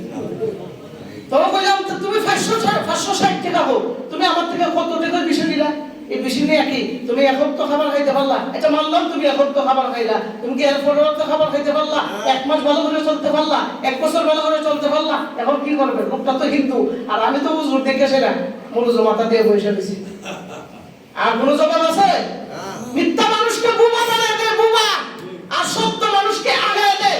যত বড় সত্যবাদী হোক না কেন, সে যত বড় কামান আসুক না কেন, সামনে দাঁড়ায় বলবে আমি সত্য বলেছি, সত্য বলে যাইব আজীবন। তার ভিতরে কোনো ভয় নাই, কারণ তার ভিতরে কোনো মিথ্যার প্রশ্ন নাই। সবসময় সে সত্য বলে যায়, সত্য বলে যাবে, এই জন্য তার ভিতরে কোনো ভয় নাই। আর মিথ্যা যারা হয় তাদেরকে আল্লাহ বোমা বানায় দেয়। কি বানায় দেয়? তখন সারা রাস্তায় আমার ভিতরে আমার বাইকটা আছি, এরকম দেখছোস নি? দেখছি বোমা। চিন্তা করলাম যে মানুষ কতটুকু নিচে নামতে পারে। হয়তো হিন্দু হওয়ার কারণে আমি তার উপর কোনো টর্চার করছি না, আর অন্য কোনো রিসিপশন অন্য কোনো লোক আসে না। আর এরপর পাশে যারা আইসে আমার তেল দিতে পরে এরা আমার হুজুর বাদ দিলাম, কি করবে? মনে হয় তার জানে চাইছি। আমি ভাই জানে চাইছি, পাম্পে যারা যায় এরা তো এমনি লোক 20 টাকা 30 টাকা 50 টাকা দেয় না? দেয়। তুমি তো চাইও নিতে পারো, এই অধিকার তুমি আছে, তুমি নিতে পারো, একজনের কাছে চাইতে পারো, অসুবিধা নেই। এই মিথ্যা কথা থেকে নিয়ে আসে তো আমরা আজাব ফেলে ঢুকাইব। এই জন্য এটা তার কলবের দোষ, নফসের দোষ। এই তার ইসলাহের লোক যদি পরিশুদ্ধ থাকতো তাহলে এই মিথ্যার প্রশ্রয় নিত না। সকালবেলা উঠেই এই মিথ্যার প্রশ্রয় নিত না। এই জন্য মিথ্যার প্রশ্রয় যদি আপনার অন্তরের ভিতরে দেন, আল্লাহর কসম আপনার জীবনে আপনার শান্তি আসবে না। হয়তো আপনি উপস্থিত, আপনি মিথ্যা কথা বলার কারণে আপনি একটু বিজয়ী হয়ে যাবেন, আপনার অন্তরে একটু শান্ত লাগবে, এটাতে দায়িত্ব রাখছি। কিন্তু মনে রেখে মিথ্যার আপনি যতই বুঝে রাখবেন, একদিন না একদিন প্রকাশ হবে, পৃথিবীতে কোন খারাপ হয় না? এমন কোন, এই তো গতকালকে একটা দেখলাম যে গত ফেব্রুয়ারির কত তারিখ জানি মাইরা ফেলাইছে, এই কি জানুয়ারি, আর ফেব্রুয়ারির 3 তারিখ লাশ পাইছে বস্তাবন্দি। এত বড় একটা মানুষের মাইরা ফেলাইছে, তার নিয়ত কি আছে? মানুষের সামনে প্রকাশ হোক, যে তারে মারছে এর নিয়ত কি আছে মানুষের সামনে সে প্রকাশ হোক? কি প্ল্যান করছে দেখেন, লাশ তো বস্তার ভিতর বসে আবার এত বড় এক ফাটা তার শরীরের সাথে বাইন্ধা দিছে। হাইরে সাহাবী মারসালে বাইন্ধা পুকুরের মধ্যে ফেলাইছে, পিছে জঘন্যতর এই পুকুর এখানের মধ্যে ফেলাইছে। যারা টাইনা তুলতো আর 6 জন মিলে টাইনা তুলতে পারে না, পরে দেখে এত বড় এক বক তার শরীরের মধ্যে বাঁধা। মানুষ কত সুবহানাল্লাহ নাউজুবিল্লাহ কতটুকু নিচে নামতে পারে মানুষ, কতটুকু নিচে নামতে পারে এই নফসের পিছনে পড়ার কারণে, নফসের পিছনে পড়ার কারণে মানুষ কতটুকু নিচে নামতে পারে। এই জন্য আল্লাহ রাসূল বলেন 3টা শর্ত তোমার 3টা গুণ অর্জন করা লাগবে। এক নম্বর হলো যে তাআল্লুক ফিল মাআল্লাহ, আল্লাহর সঙ্গে সম্পর্ক করা লাগবে। 2 নম্বর ইসলাহে নফস, তোমার নফসকে পরিশুদ্ধ করা লাগবে। আল্লাহ রাসূল বলেন ও উম্মত, নফসকে পরিশুদ্ধ করতে চাও তো 4টা ওষুধ লাগাও, 4টা মেডিসিন লাগাও, 4টা সাবান লাগাও। আল্লাহ রাসূল বলেন 1 নম্বর হলো যদি তোমার নফসকে পরিশুদ্ধ করতে চাও, যদি নফসকে আত্মাকে যদি পরিশুদ্ধ করতে চাও 4টা সাবান লাগাও। 1 নম্বর হলো নফসকে যদি পরিশুদ্ধ করতে চাও তাহলে তুমি 1 নম্বর ওষুধ লাগাও জিয়ারাতুল কুবুর। সুবহানাল্লাহ। কি লাগাবি? জিয়ারাতুল কুবুর। তুমি কবর জিয়ারত বেশি বেশি করো, দেখবা আখিরাতের কথা স্মরণ হবে। কবর জিয়ারত বেশি বেশি করো, দেখবা মৃত্যুর কথা বেশি বেশি স্মরণ করবে। আরে কেন স্মরণ করবে না? কবর তো আমাদেরকে স্মরণ করতেছে, কবর আমাদেরকে প্রত্যেকদিন বলতেছে আনা বাইতুল কুরবা, আমার কাছে তুমি আসবা তো ভেবে চিন্তে আসো। আমি কিন্তু সাধারণ ঘর নয়, আমি কিন্তু এমন এক ঘর যে ঘরের মধ্যে এমন এক ঘর যে ঘরের মধ্যে অনেক কিছু রয়েছে, যেটা আনা বাইতুল ওয়াহদা। আমি কিন্তু সাপ বিচ্ছুর ঘর, আমি কিন্তু পোকামাকড়ের ঘর, আমি কিন্তু এমন এক ঘর যে ঘরের ভিতরে আনা বাইতুল তুরাব, যে ঘরের ভিতরে যদি কেউ ঢুকে বাইর হওয়ার সুযোগ নাই। সুবহানাল্লাহ। বাইর হওয়ার সুযোগ নাই। কেন সুযোগ নাই? এই ঘরের মধ্যে কোনো দরজা নাই, এই ঘরের মধ্যে কোনো জানালা নাই, এই ঘরের মধ্যে কোনো কিছুই নাই। এমন এক সোফা লাগাইয়া দেয়, শুধু ছায়া থাকবা, বের হইতে পারবা না। সুবহানাল্লাহ। কবর যদি আমাদেরকে স্মরণ করে, আমরা কবরকে স্মরণ করতে পারবো না? কবরকে স্মরণ করতে পারবো তো? এবার আল্লাহ বলেন নফসকে যদি পরিশুদ্ধ করতে চাও 1 নম্বর কি করতে হবে? জিয়ারাতুল কুবুর, কবর জিয়ারত করো। 2 নম্বর হলো ওয়াল্লাযীনা হুম আনিল লাগবি মুরিদুন। আল্লাহ পাক রব্বুল আলামিন যদি নফসকে যদি পরিশুদ্ধ করতে চাও তাহলে তোমার জিহ্বার আমলটাকে তুমি পরিশুদ্ধ করো। জিহ্বা দিয়ে অনর্থক কথা বলবা না, মিথ্যা কথা বলবা না, গীবত শিকায়ত করবা না। এগুলো থেকে যদি দূরে থাকতে পারো, আমি আল্লাহ তোমার নফস নামক নিয়ামতটাকে পরিশুদ্ধ করে দেব। সুবহানাল্লাহ। তাহলে নফসকে পরিষ্কার করার কয়টা পাইলাম? জোরে জোরে আমার দিকে তাকান। কি হইছে? যাই আপনি যাই উঠেন। কি বলেন শুনেন? নফসকে পরিশুদ্ধ করার 4টা ওষুধ, এর মধ্যে কয়টা বললাম? জোরে জোরে জোরে কয়টা? নম্বর কি? জিয়ারাতুল কুবুর, কবর জিয়ারত করা। 1 নম্বর কি? 2 নম্বর কি? আহা বুঝলে গেছি। দেখেন অবস্থা। আল্লাযীনা হুম আনিল লাগবি মুরিদুন, আর জিহ্বাটা হেফাজত করেন না। কি জোরে বলেন? জিহ্বা মিছা কথা কইতে জিহ্বা এমন ফুল হইছে, এমন পুরোটা কথা বলে না। কি হেফাজত করবেন? জিহ্বাটাকে হেফাজত করবেন। 3 নম্বর হলো যদি কেউ নফসকে পরিশুদ্ধ করতে চায় তাহলে আল্লাহ তাআলা বলেন জিকরুল্লাহ বেশি বেশি করে পড়া। কি করতে হবে? জিকরুল্লাহ পড়তে হবে। লা ইলাহা ইল্লাল্লাহ, লা ইলাহা ইল্লাল্লাহ, লা ইলাহা ইল্লাল্লাহ, লা ইলাহা ইল্লাল্লাহ, লা ইলাহা ইল্লাল্লাহ, লা ইলাহা ইল্লাল্লাহ, লা ইলাহা ইল্লাল্লাহ, লা ইলাহা ইল্লাল্লাহ, লা ইলাহা ইল্লাল্লাহ মুহাম্মাদুর রাসূলুল্লাহ। আল্লাহ রাসূল বলেন যদি জিহ্বাটাকে যদি হেফাজত করো তাহলে তোমার নফসটা পরিশুদ্ধ হয়ে যাবে। আরেকটা হলো জিকরুল্লাহ, বেশি বেশি যদি জিকির করো তাহলে অন্তরের ময়লা পরিষ্কার হবে। কারণ জিকির হলো অন্তরের মরিচা সাফ করার 1 নম্বর ঔষধ। সুবহানাল্লাহ। অন্তর মরিচা দূর করার জন্য কয় নম্বর ওষুধ? 1 নম্বর অ্যান্টিবায়োটিক ওষুধ। এই জন্য যে যত বেশি আল্লাহর জিকির করবেন, কি ফালায়া লাফায়া না না না, চুপ করে বসে বসে এক কোণা মনে মনে আল্লাহকে ডাকেন, জিকির করেন, তাসবিহ তাহলিল করেন। যে যত বেশি আল্লাহকে জিকির করতেছেন, ফালায়া লাফায়া হ্যান্ডেলমেন্ট সিরা, এটা আল্লাহ কি বলে মনোযোগতা হয় না, এটা একটা ভাব দেখা। হ্যাঁ, তবে জজবা আসতে পারে, জজবা আসতে পারে, এটা ঠিক আছে, এটা হাদিস সম্মত। যদি কারো জজবা হয়, দেখবেন অনেক মানুষ কবর, হাসর, ফুলসিরাত বা ভয়ঙ্কর কোনো আল্লাহর ইখলাসিয়তের কোনো আলোচনা শুনলে শরীরে বিজারা মারে কি মানে না? শরীরে ঘুমা হারিয়ে যায়। এটা আপনি মিথ্যা কথা বলতে পারবেন না। ঠিক তদ্রুপভাবে একটা জজবা হয়, ইমানদার বান্দা যারা আছে তাদের ভিতর জজবা আসে যখন, তখন নিজেকে কন্ট্রোল করতে পারে না। তখন তো এই জজবা না, এখন বেশিরভাগ ভাইরালের দান্দা, উচ্চা ক্যান্ডেলের সিরানা আছে না নাই? এটা পরিশুদ্ধ না ভাই, এটা পরিশুদ্ধ নয়। পরিশুদ্ধ ওই ব্যক্তি জজবা আসতে পারে, তবে এমন রঙ্গি চঙ্গি উড়ায়, এটা জজবা না। এই জন্য জিকির করতে হবে মনোযোগ সহকারে, ধ্যান দিয়া আল্লাহকে ভালোভাবে ডাইকা, ওই থেকে ভালো পরিশুদ্ধ জিকির। আর আপনার নফস নামক নিয়ামত পরিষ্কার করবে জিকিরের দ্বারা। 4 নম্বর হলো তিলাওয়াতুল কুরআন। সুবহানাল্লাহ। কেন আল্লাহ তাআলা বলেন, আমার মুমিন বান্দারা যখন কোরআন তেলাওয়াত করে, কোরআন শুনে, তখন তাদের ঈমান নামক দৌলতটা বৃদ্ধি পায়। সুবহানাল্লাহ। ঈমান কি পায়? বৃদ্ধি পায়। এই জন্য কোরআন তেলাওয়াত করলে লাভ আছে না নাই? আরো বলেন লাভ আছে। তাহলে আমরা জান্নাতের ওয়ারিসদার হওয়ার জন্য কয়টা শর্ত বলছিলাম? 3টা। জোরে কয়টা? 3টা। 1 নম্বর তাআল্লুক ফিল মাআল্লাহ, আল্লাহর সঙ্গে সম্পর্ক সৃষ্টি করা। কি সম্পর্ক সৃষ্টি করা? 2 নম্বর নফসকে হেফাজত করা। কি করা? 3 নম্বর আদায়ে হুকুকুল ইবাদা, পাড়া প্রতিবেশী এবং মানুষের আপনার উপর যে হক রয়েছে, এই হকগুলো আদায় করা। এই হকগুলো আদায় করা অর্থাৎ আপনার কাছে যেন কেউ ঋণী না থাকে, আপনার কাছে যেন কেউ ঋণী না থাকে। শুনেন, পাড়া প্রতিবেশী যারা আছে এদের উপর কিন্তু আপনার মারাত্মক হক, এগুলোর দিকে আপনি কিছু লক্ষ্য রাখবেন। আপনি যদি পাড়া প্রতিবেশী যারা আছে এদের লক্ষ্য না রেখে যদি 60 বার হজ করেন, কোনো কাজ হবে না, কোনো কাজ হবে না। পাড়া প্রতিবেশী আপনার পাশের ঘরে মানুষ, আপনি গুস্ত দিয়ে মারবেন, সে শুটকি দিয়ে মাছ খায়, একদিন তো খবর নিলেন না। আরে ভাই, আপনার শরীরে আপনার ঘরে একটা জুলও তো দিতে পারে, জুল দিয়ে তো সে খাইতে পারে, আপনি একদিন তো দিলেন না।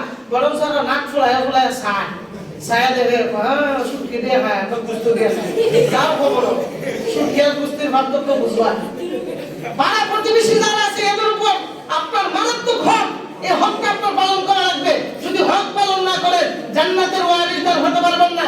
এই জন্য আল্লাহ রাসূল বলেন, আদায়ে হুকুকুল ইবাদা, আপনার উপর বান্দা, আপনার উপর যে পাড়া প্রতিবেশী এবং আপনার আত্মীয়স্বজন যাদের হক রয়েছে আপনার উপর, প্রত্যেকটা হক আপনারা পালন করবেন না, আল্লাহর দরবারে বান্দা করবেন, পালন করবেন, বুক ফুলাইয়া আল্লাহর কবরের দিকে রওনা হয়ে যাইতে পারবেন মুমিন হিসাবে, জান্নাতের ওয়ারিসদার হিসাবে। সুবহানাল্লাহ। কয়টা শর্ত শিখছি? 3টার মধ্যে একটা কি? আল্লাহর সঙ্গে সম্পর্ক করা। 2 নম্বর নফসকে পরিশুদ্ধ করা, সংশোধন করা। 3 নম্বর পাড়া প্রতিবেশীর কি করা? হক আদায় করা, পাড়া প্রতিবেশীর হক আদায় করা। আর নফসকে পরিশুদ্ধ করার জন্য 4টা ওষুধ শিখছি। 1 নম্বর কি? জিয়ারতের কবর, কবর জিয়ারত করা। 2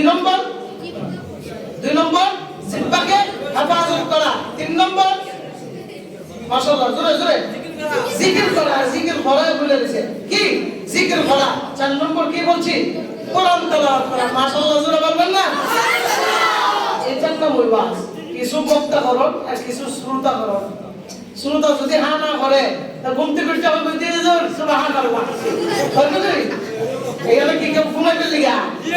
এটা লিগা কিছু শোনার লাগি ওয়াজের মধ্যে গেলে দেখা যায় মাঝে মাঝে যখন ভাবিল বয়ান করি, সাদর মুড়িতে বয়ে থাকে, আজকে যখন আইমে ওইটা সুবহানাল্লাহ আছে না? ভালো মুসল্লি আসেনি?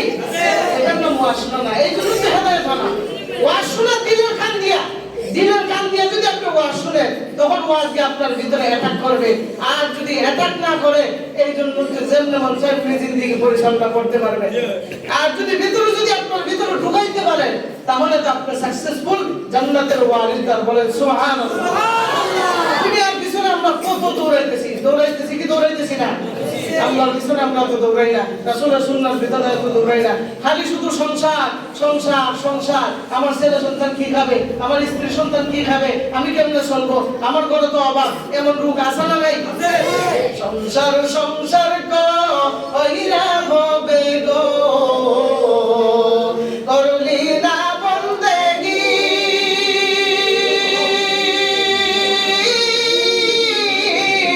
কিভাবে কাটাইবি মনরে খবরের জিন্দেগি রে, ওরে জীবন গুনাই গুনাই গেল রে। সংসার সংসার কইরা হবে গো, করলি না বন্দেগি, কিভাবে কাটাইবি মনরে খবরের জিন্দেগি রে, ওরে জীবন গুনাই গুনাই গেল রে।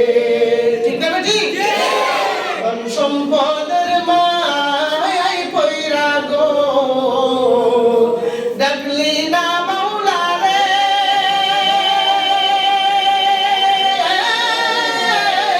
আল্লাহু আকবার বলে। ধন সম্পদের পিছনে পড়িয়া আমরা আল্লাহকে ভুলে গেছি, ছেলে সন্তানের পিছনে পড়িয়া আল্লাহকে ভুলে গেছি, আল্লাহর জিকির থেকে গাফিল হয়ে গেছি। আল্লাহ তাআলা কোরআনের মধ্যে বলেন, ইয়া আইয়ুহাল্লাযীনা আমানু লা তুলহিকুম আমওয়ালুকুম ওয়ালা আওলাদুকুম আন যিকরিল্লাহ ওয়া মান ইয়াফআল যালিকা ফাউলাইকা হুমুল খাসিরুন। এরে বান্দা, তুই ধন সম্পদের পিছনে আওলাদের পিছনে পড়িয়া আমি আল্লাহর জিকির থেকে মাহরুম হইছ না রে বান্দা। যদি মাহরুম হস, ওয়া মান ইয়াফআল যালিকা ফাউলাইকা হুমুল খাসিরুন, আমি আল্লাহ পাক রব্বুল আলামিন কঠিন আযাবের ব্যবস্থা রেখেছি, তুই গ্রেফতার হবে। বলেন নাউযুবিল্লাহ। ধন সম্পদের মায়ায় পইরা গো, ডাকলি না মাওলা রে, কি জানি কি উপায় হবে গো, অন্ধকার কবরে রে, ওরে জীবন গুনাই গুনাই গেল রে, ওরে জীবন গুনাই গুনাই গেল রে। সংসার সংসার কইরা হবে গো, করলি না বন্দেগি,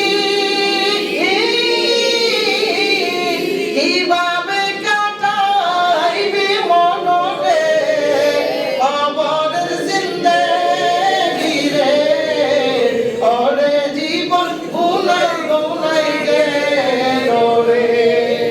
নিঃশ্বাসের বিশ্বাস কইরা গো, বাদলাম বাড়ি গো, কোন দিন জানি আজরাইল আইসা গো, সবই করে পারো রে, ওরে জীবন গুনাই গুনাই গেল রে। ঠিক না ঠিক? বলেন তো, এই বাড়ি ঘর আমরা করি কি করি না? আল্লাহ তাআলা বলেন, দেখো এই মেসেজগুলো আমি কোরআনের মাধ্যমে দিয়েছি রে বান্দা, তুমি ধন সম্পদ করো, কোনো বাধা নাই, কোনো বাধা নাই, তবে এগুলোর পিছনে পড়ি আমি আল্লাহকে বইলো না। সুবহানাল্লাহ। এখন তুমি নিঃশ্বাসে বিশ্বাস করতেছো আমি এই বছর বাঁচিয়ে থাকবো, 1 ঘন্টা পয়সা থাকবো, 1 মিনিট পয়সা থাকবো, কে তোমাকে বিশ্বাস দিয়েছে? নিঃশ্বাসে বিশ্বাস করছো, নিঃশ্বাসে তোমাকে বিশ্বাস করে কোনো লাভ নাই। যে নিঃশ্বাসকে তুমি বিশ্বাস করতেছো, এই নিঃশ্বাসই তোমাকে বাকি দিয়ে চলে যাবে। ঠিক না বেটি? এই জন্য বলতেছে নিঃশ্বাসে তুমি বিশ্বাস করো না, এটা হলো বুয়া বুয়া বুয়া, এটা তোমাকে সীমিত সময়ের জন্য বাঁচায় রাখতেছে। যেই দিন নিঃশ্বাসটা তোমার ভিতর থেকে ফাঁকি দিয়ে চলে যাবে, ওই দিন তুমি ইচ্ছা করলেও নিঃশ্বাসে ধরে রাখতে পারবে না। তোমার ওই বডির কোন দিক দিয়ে নিঃশ্বাসটা বের হবে তুমি তাও জানবা না। সুবহানাল্লাহ। বাড়ির পাশে কবর ঘরে গো, বাদলাম বাড়ি গো, ভাইও নাই তোর বান্ধব নাই রে, হে লইবে কবর রে, ওরে জীবন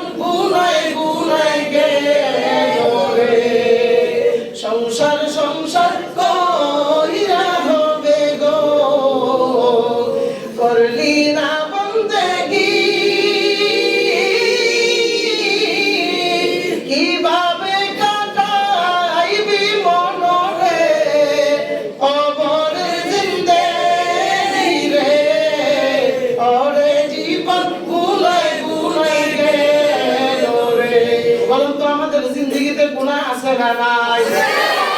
গুনায় জিন্দেগি কাটাইছি না? আমি ইমাম সাহেব, আমি জীবনে বলতে পারবো না আমি গুনাহ করি নাই। ঠিক না ঠিক?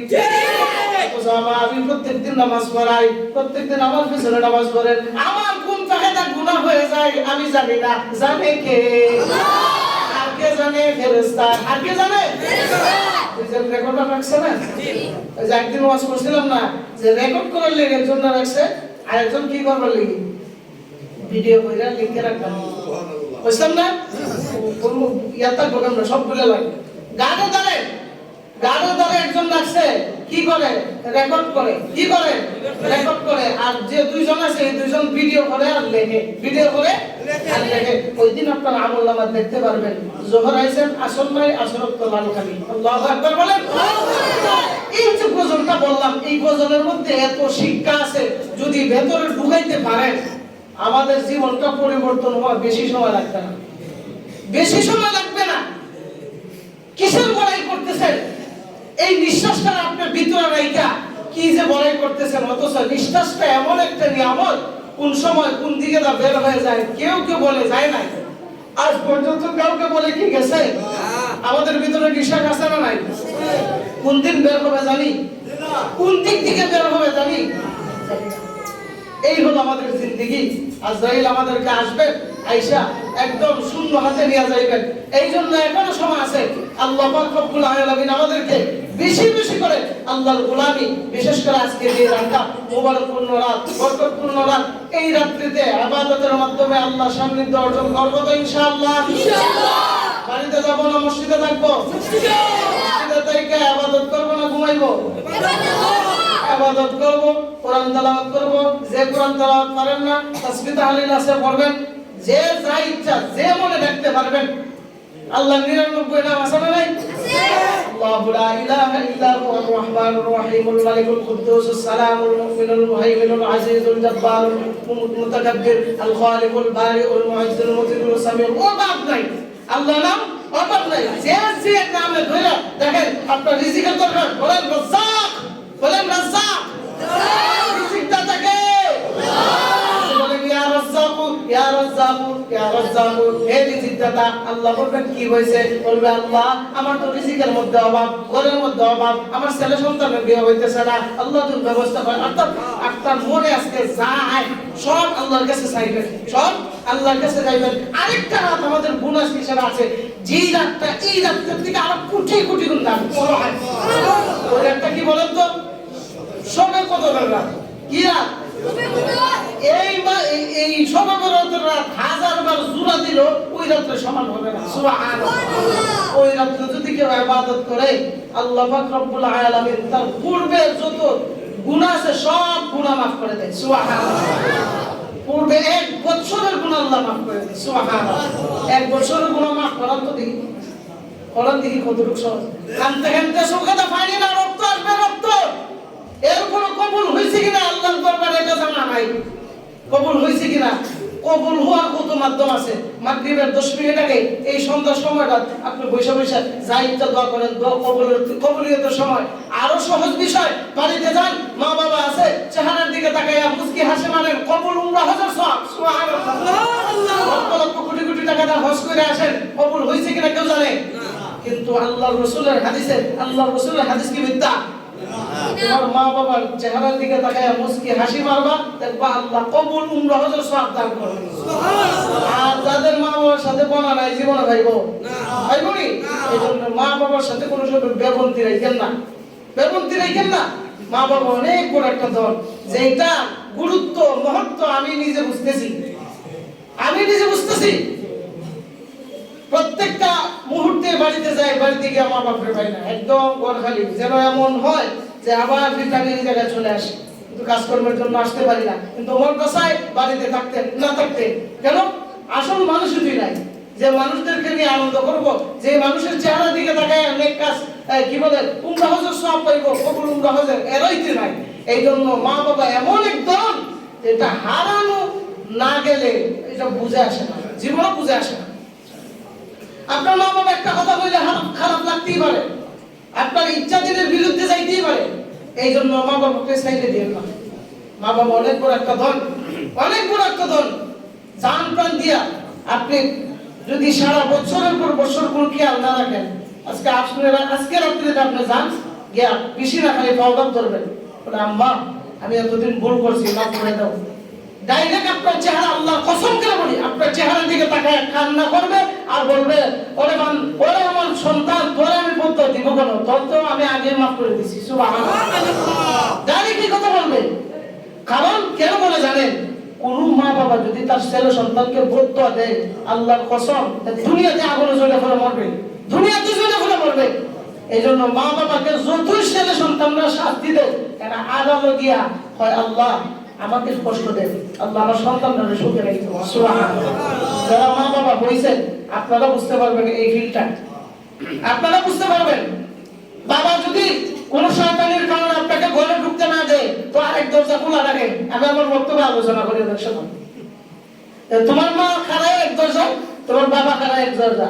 মা বাবা হইতে গেলে দুইজন দুই ধরনের হওয়া লাগে, একজন ফ্রি মাইন্ড আর একজন কিটা কঠোর।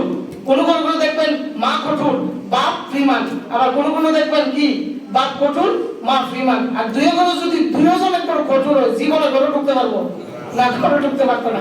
এই জন্য গান্দালে হারিব, এই গান্দালে হারিব, এর হয়ে যাইব, কত পানিতে বেঁকে যাইব। কিন্তু দেখেন মা বাবা যদি দুই ধরনের হয়, আল্লাহু আকবার, বাবা বেন্দালে এক দরজা খাড়ায় থাকে আর আরেক দরজা একটা পাল্লা মা খুলে রাখে, তোর বাবা এখানে খাড়া, তুই তাড়াতাড়ি ঢুক। এই সুযোগ কেন হয়েছিনি? হয়েছে না? আরে আমার হয়েছে। আমি ছোটবেলা একটা সন্তানে বলছিলাম, ওর আব্বা যখন দাঁড়াইছে, আব্বারও তো আমরা এমনি দেখলে বই পেতাম, যখন দাঁড়াইছে তখন আম্মা আমার এসেছে, দেখো ঘরের পিছাতে গিয়ে শরীর তলে বই দিয়েছে। এই জন্য ছোটবেলার থেকে যদি আপনার ছেলে সন্তানকে শাসন দিয়ে তোলেন, বড় হওয়ার পরে আপনার যত বৃদ্ধ হোক, ছোটবেলায় যেভাবে আপনার সন্তান আপনাকে ভয় পাইতো, ঠিক তেমনি ভাবে বৃদ্ধ হওয়ার পর আপনার সন্তান আপনাকে এইরকম ভাবে ভয় পাইবে। কোন ফয়সালা করতে গেলে আগে বাবার কাছে যাবে, বাবা এই কাজটা করতাম, আপনি কি বলেন? বাবা যখন বলে তখন সামনে আগা। কেন? ছোটবেলার থেকে তাকে পুরোপুরি শাসন এবং আদর মহব্বত দিয়ে তুলছে, তোলার কারণে বৃদ্ধ হওয়ার পরও ছেলে সন্তানকে কি মানে।